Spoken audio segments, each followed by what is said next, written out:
Sementara itu pemirsa, pelantikan pegawai pemerintah dengan perjanjian kerja atau P3K di lingkungan pemerintah Kabupaten Pali dipastikan akan dilaksanakan pada bulan Oktober 2025.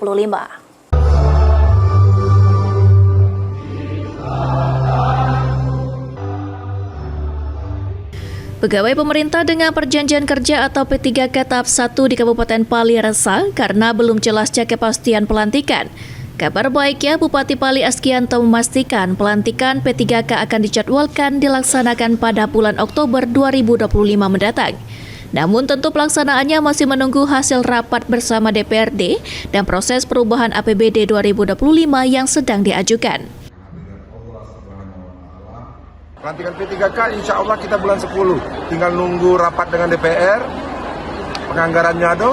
Akuman pajak bulan 6 ini bulan 6, tapi anggarannya belum ada kan, belum bisa ke anggarannya.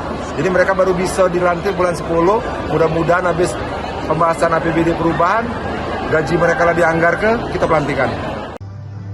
Dengan adanya kepastian dari Bupati, para peserta P3K kini memiliki gambaran yang lebih jelas mengenai waktu pelantikan mereka. Idham, PAL TV.